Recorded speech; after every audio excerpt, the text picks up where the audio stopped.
एक संदेश दे रहा हूं मैं आपको, पत्नी का चयन बहुत सावधानी से करना। जब भी शादी करो रूप रंग पे मत मरना, ध्यान रखना। ये रूप रंग वाले लुट जाते हैं अक्सर। दौलत पे मत मरना। जब भी शादी करो तो पत्नी का चयन बहुत सावधानी से करना, क्योंकि एक पत्नी यदि सही आ जाए तो जिंदगी के 60% दुखों से हमें बचा लिया करती है, और पत्नी गलत आ गई तो 60% जिंदगी बर्बाद हो जाया करती है। कलह में जीवन हो जाता है, अशांति में जीवन हो जाता है। एक कलिहारी बहू घर में आ गई, पूरे घर को नरक बनने में ज्यादा देर। 60% हाथ हमारी खुशियों में पत्नी का होता है, ध्यान रखना। और एक बात और ध्यान रखना, पत्नी खराब हो तो 60% जिंदगी बर्बाद होती है, और यदि दोस्त खराब हो तो 80% जीवन हमारा बर्बाद हो जाया करता है। दोस्त भी सावधानी से बनाओ। पत्नी से ज्यादा सावधानी दोस्तों में रखना, क्योंकि एक गलत दोस्त मिल जाए तो वह पत्नी का जीवन भी दुखी करता है, बच्चों का जीवन भी दुखी करता है, और परिवार का जीवन भी दुखी। दोस्ती में सावधानी रखो। महिलाओं का आधा घर बर्बाद ये पड़ोसने कराती है, ध्यान रखना, कोई और नहीं कराता है। जो सहेलियां हैं ना, वो अपने ससुराल की बातें बताती हैं, मेरे घर में ऐसा होता, मेरे घर में वैसा होता, मेरा पति ऐसा, मेरी सास ऐसी। अच्छा, मेरी तो ऐसी नहीं। अक्षरी महाभारत प्रस्तुत करता गोदरेज, ध्यान रखिए। लड़ाइयां शुरू हो जाती हैं।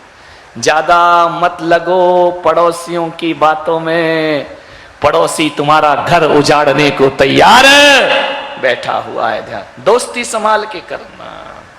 पत्नी बचाती है हमें। एक बात याद रखना, यदि पत्नी सही हो तो वह गलत कार्यों से हमें बचाएगी, और दोस्त गलत हो तो हमें गलत कार्यों में जाकर के फंसा दिया करता है। इसलिए बहुत सावधानी रखो मेरे बच्चों, युवाओं, बहुत सावधानी रखो। बहु बेटियों से निवेदन है कि जिंदगी को सही बनाना है तो दोस्ती बहुत सही लोगों से होना चाहिए। गलत लोगों से की गई दोस्ती जिंदगी, ध्यान रखना, यदि अच्छा और सच्चा दोस्त ना मिले तो बिना दोस्त की जिंदगी गुजार लेना, लेकिन गलत आदमी को कभी दोस्त मत बनाना। और फिर भी दोस्त बनाने का मन करे और सच्चा दोस्त ना मिले तो मेरे परमात्मा को अपना दोस्त बना लेना, तुम्हारी जिंदगी खुशहाल हो जाएगी। संतों से दोस्ती कर लेना, भगवान से दोस्ती कर लेना, धर्म से दोस्ती कर लेना, लेकिन जिंदगी में कभी गलत आदमी की संगति मत करना, ध्यान रखना। हर कोई चाहता है कि एक वफादार दोस्त मिलना चाहिए। कौन है जो ये चाहता है कि मुझे धोखेबाज दोस्त मिले? वफादार चाहते ना, ईमानदार दोस्त मिलना चाहिए। लेकिन आप किसमें ईमानदारी ढूंढोगे? इस दुनिया में देखने जाओगे 100 साल की उम्र कम पड़ जाएगी और ईमानदार आदमी ना मिल पाएगा इस धरती पर। किसे आप सच्चा मानोगे? किसे आप वफादार मानोगे?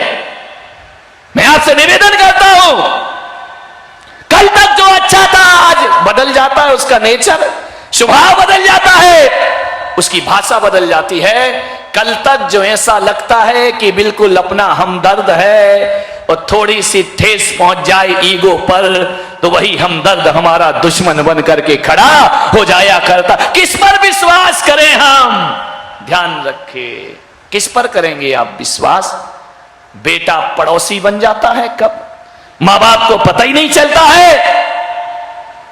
भाई बहन के रिश्ते बदल जाते हैं, मां बेटे के रिश्ते बदल जाते हैं, पड़ोस के रिश्ते बदल जाते हैं। किस पर भरोसा करेंगे आप?